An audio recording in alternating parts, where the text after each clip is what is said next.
Orang yang takut mati itu sudah mati sebelum mati. Makanya jangan pernah takut mati. Kematian itu bukan urusan kita. Kita tidak dilibatkan oleh Tuhan untuk menentukan cara mati kita. Dan kita tidak akan dikasih tahu oleh Tuhan di negeri mana kita akan mati. Wahai kekasih, sampaikan suara ini. Tangis rindu ingin seperti dirimu. Bismillahirrahmanirrahim.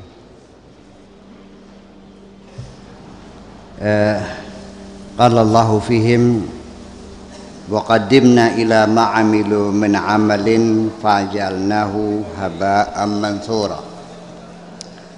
Nanti pada suatu hari, di hari kiamat nanti, wa qaddimna akan kami kumpulkan, akan kami klarifikasi ila ma'amilu min amalin, semua amal-amal yang sudah kamu lakukan akan kami klarifikasi. Faja'alnahu haba'an mansura, semua amal itu akan kami jadikan debu-debu yang berterbangan. Selesai. Jadi ini akan terjadi. Di dunia kita menghitung pahala, ternyata setelah kita menghadap Tuhan, engkau tidak mendapatkan apa-apa. Hanya seperti debu-debu yang berterbangan. Na'udzubillahi min dzalik. Mudah-mudahan jangan semacam itu.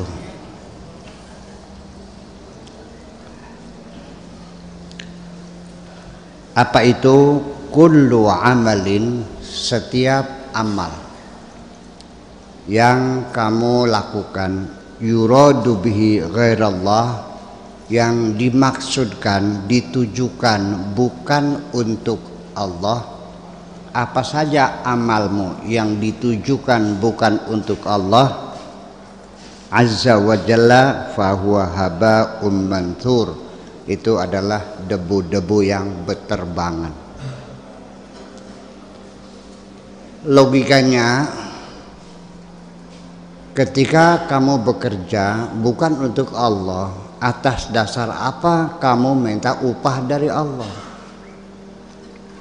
Yang bekerja ngecor tempat parkir, kalau bekerjanya untuk pondok pesantren dan disuruh dikasih tugas, begitu selesai silakan minta bayaran, akan dibayar oleh Pak Edi. Tapi yang bekerja mengaspal jalan raya, yang nyuruh PUPR, minta upahnya sama Pak Edi, dibayar enggak? Allah mau bayar kalau pekerjaanmu untuk Allah. Kalau untuk dirimu silakan kau minta bayar kepada dirimu sendiri. Ya. Waihaka, ini ada orang Malaysia. Waihaka itu maknanya koplok. Mungkin nggak paham koplok itu apa. Rasanya manis.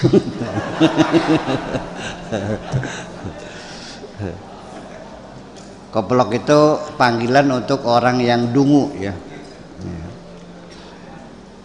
In khufiya amruka alal awam, andaikan persoalanmu disembunyikan, alal awam, daripada orang awam, itu bisa. Fama yukhfa alal khawas, tapi untuk orang-orangnya khawas tidak bisa kau sembunyikan. Mereka tahu, mereka dikasih tahu sama Allah Subhanahu wa ta'ala. Nabi Muhammad tahu, diantara orang-orang Arab yang ada di sekitarnya tahu mana yang mukhlis, mana yang munafik, tahu mana yang setia, mana yang berpura-pura. mana yang loyal, mana yang cari keuntungan. Allah semuanya tahu. Percayalah. As-sawadi yukhfi alaihi bahrajaka. Bisa saja orang awam, orang hitam, orang kelas rendah lah, bisa engkau sembunyikan kesukaanmu. Asayrafi la, tapi seorang ahli mata uang, money changer itu tidak bisa dibohongi. Kalau orang awam, uang palsu bisa saja dibohongi. Kita sering dapat uang palsu, kita tahu. Tapi kalau money changer itu nggak bisa, dia tahu uang asli dan uang palsu. Al jahilu yukhfa alaihi, orang bodoh bisa dibohongi. Anda bisa menyembunyikan sesuatu kepada orang yang bodoh. Al-alimula, orang yang alim tidak bisa dibohongi. I'mal, yang penting engkau beramal sajalah, bekerja sajalah. Wa akhlis, dan yang tulus sajalah. Fi amalika, dalam amalmu, yang penting bekerjalah dan yang tulus dalam bekerja itu. Wastaghil billahi azza wa jalla, dan sibukkan dirimu hanya untuk mengabdi kepada Allah Subhanahu wa taala. Wada' al-istighal bima la ya'nika ghairuka mimma la ya'nika.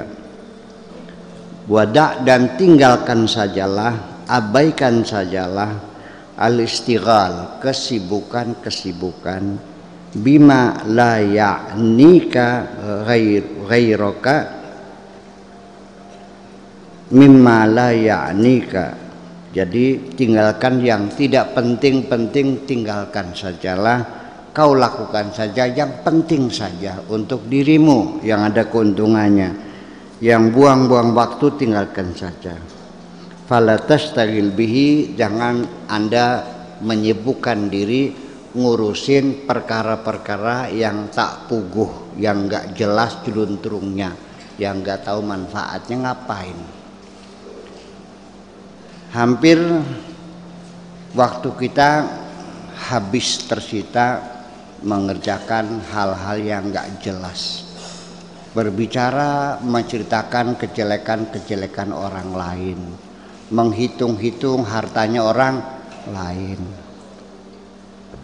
ya, memperhatikan perilaku orang lain, meneliti-neliti kejelekan-kejelekan orang lain, semuanya tak ada manfaatnya. Tinggalkan itu semuanya, sibukkan dirimu untuk mengabdi kepada Allah dengan hati yang tulus. Itu saja. Alaika bi khaisati nafsika hatta tuqhiruha wa tudhilluha wa tastasiruha wa taj'aluha matiyataka. Engkau harus bisa mengendalikan isi hatimu, nafsumu, ya, keinginan nafsumu kau kendalikan semuanya. Hatta tuqhiruha, sehingga engkau mampu mengalahkan nafsumu. Wa tudhilluha, dan mampu menghinakan nafsumu. Wastastasiruha, dan engkau bisa memenjarakan hawa nafsumu, mengekang segala tuntutan hawa nafsumu.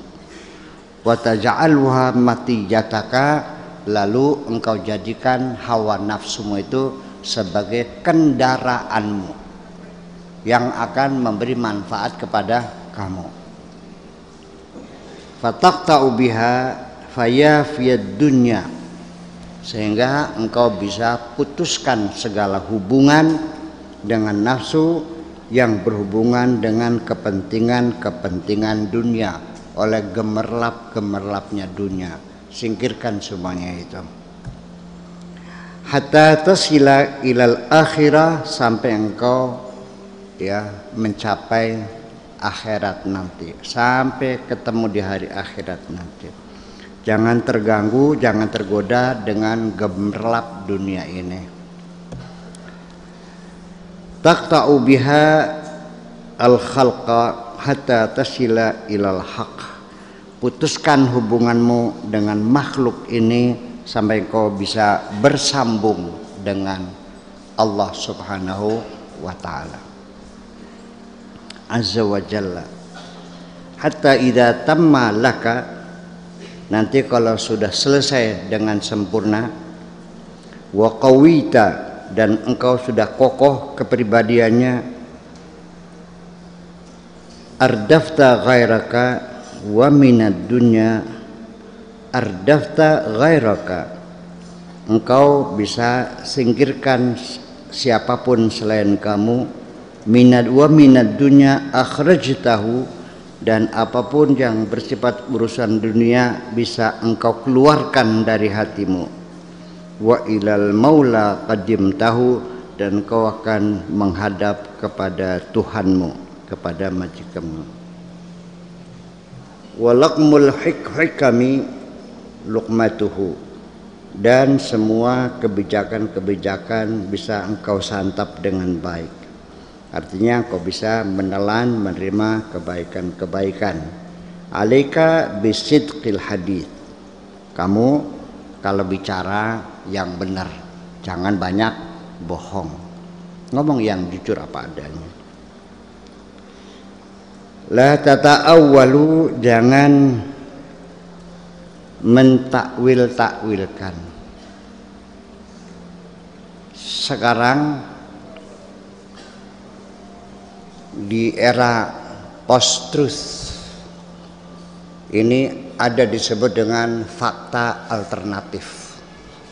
Itu muter-muter dah. Tinggalkan itu semuanya. Fakta ya fakta, benar ya benar, salah yang benar. Ya kalau salah ya salah, kalau benar ya benar. Ini kalau fakta alternatif, itu salah satu kemenangan Donald Trump karena dia bisa memainkan post-truth dengan mempola fakta-fakta alternatif semacam itu. Nanti kita lanjutkan. Nggak usah dengan takwil-takwil. Fa innal muta'awwila ghadirun, karena orang yang mentakwil-takwil itu telah berbuat bohong, telah menipu dirinya sendiri.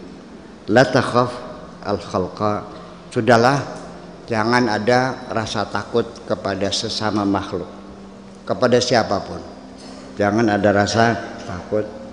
Wala tarjuhum, dan jangan lagi berharap apapun dari mereka, berharap bantuan, sumbangan, apalagi dukungan. Udah, lepaskan semuanya itu. Fa inna dzalika min du'fil iman, karena semakin engkau berharap bantuan pertolongan orang lain, itu pertanda imanmu masih lemah. Karena engkau sudah tidak berharap sama Allah lagi, lebih berharap kepada sesama manusia. Apakah itu atasmu, apakah itu bawahanmu, apa temanmu, saudaramu, orang tuamu, siapapun juga. Jangan pernah berharap apapun. Ala himmatika, atas segala kepentinganmu. Jadi gimana? Ya minta sajalah kepada Allah semuanya itu. Nanti bagaimana caranya Allah menolong kamu, biar Allah yang mengatur. Kadang-kadang pertolongan itu datang dari Allah melalui orang yang sama sekali kita tidak mengenalnya. Malah justru orang yang kita banyak berbuat baik, yang kita harapkan suatu ketika bisa imbal balik menolong kita, ternyata tidak sama sekali. Termasuk orang tua yang berharap dari anak-anaknya, barangkali saya tua nanti ada yang mengurusi karena saya punya anak. Ternyata setelah tua oleh anaknya dititipkan di rumah jompo. Terjadi nggak? Disitulah sebab kekecewaanmu, karena engkau masih bergantung kepada sesama makhluk.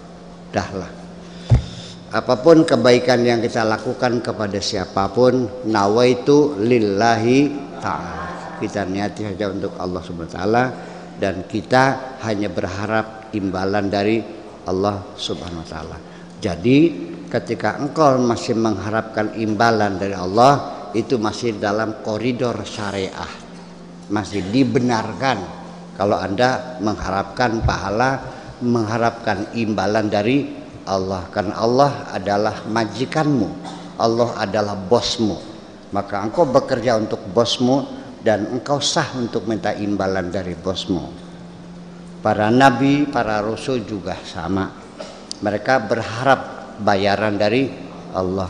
Mereka mengatakan, wa ma as'alukum alaihi min ajrin in ajriya illa ala rabbil alamin. Mereka mengatakan, aku menolong kamu, membantu kamu, membahagiakan kamu, tidak ada keinginan mendapat imbalan apa-apa. Imbalanku hanya dari Allah subhanahu wa ta'ala. In ajriya illa ala rabbil alamin. Jadi ketika orang masih berharap pahala, imbalan, masih dalam wilayah keikhlasan, asal minta imbalannya dari Allah. Ya,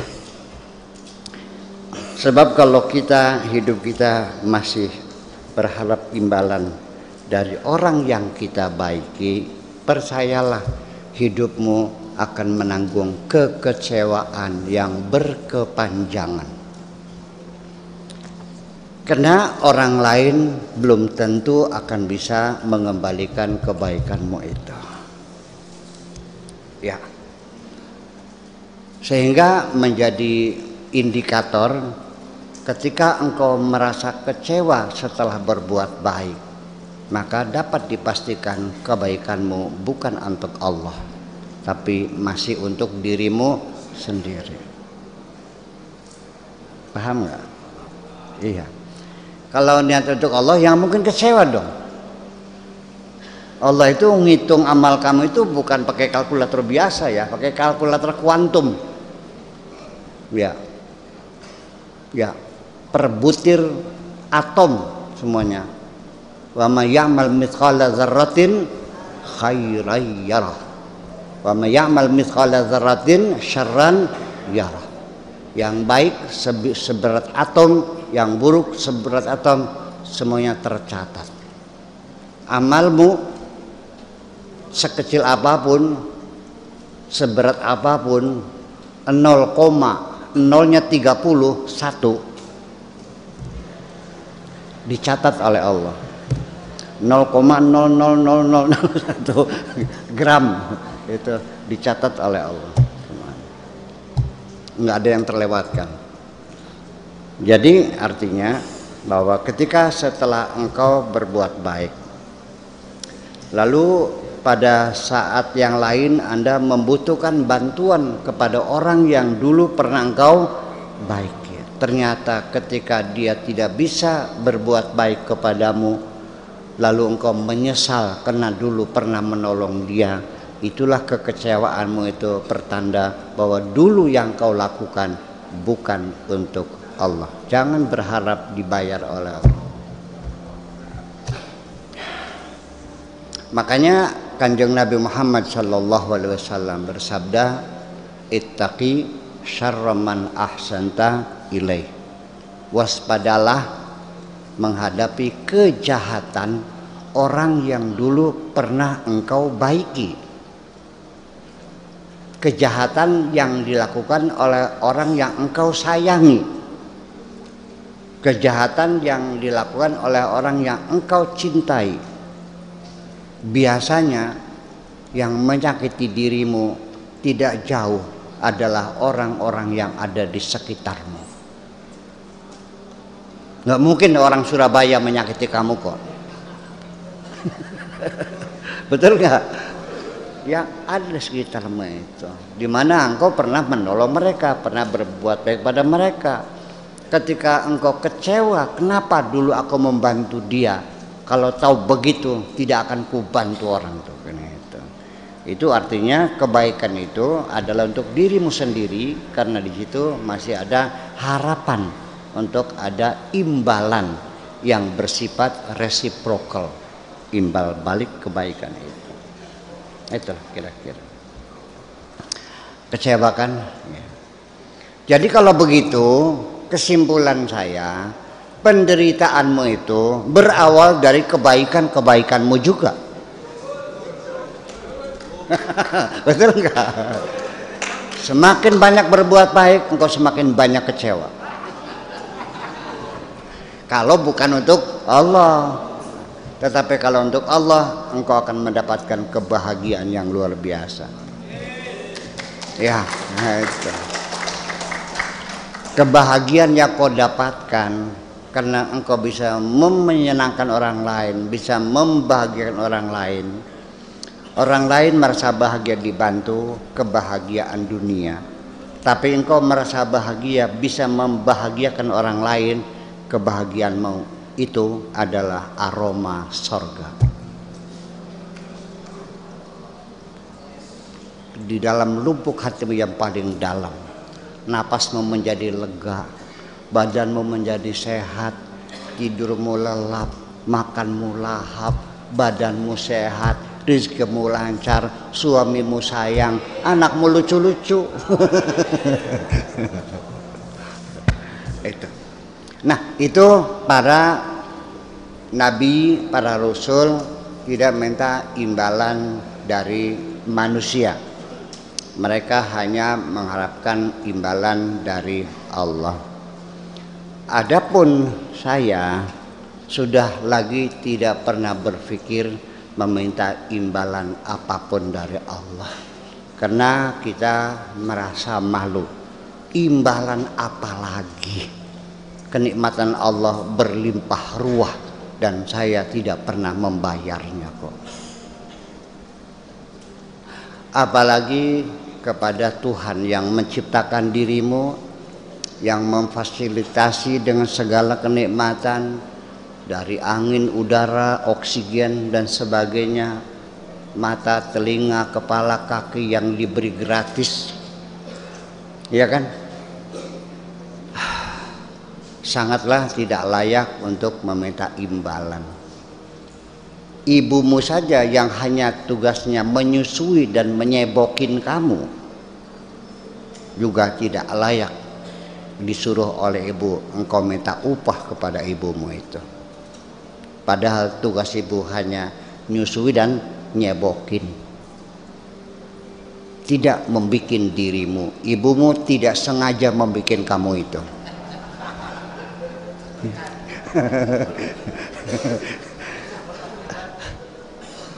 Sama sekali tidak bermaksud membuat dirimu.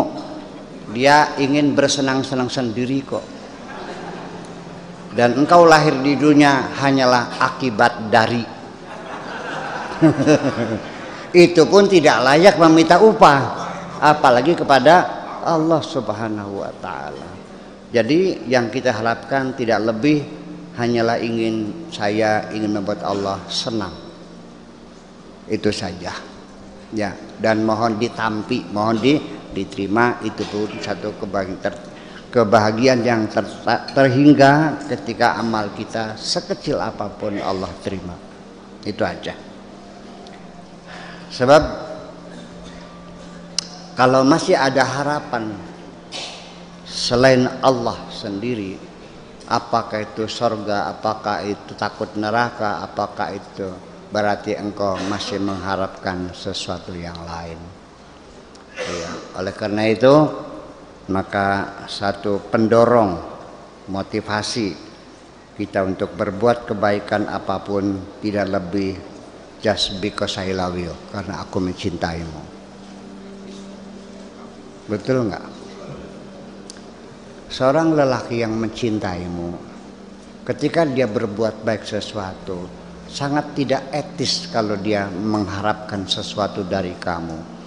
Kalau lelaki yang mengatakan cinta kepadamu lalu menolong kamu minta imbalan, itu cinta goblok namanya, cinta gombal semuanya. Karena orang cinta itu tidak pernah meminta imbalan apapun, kecuali hanya ingin melihat yang dicintainya bahagia. Kekasih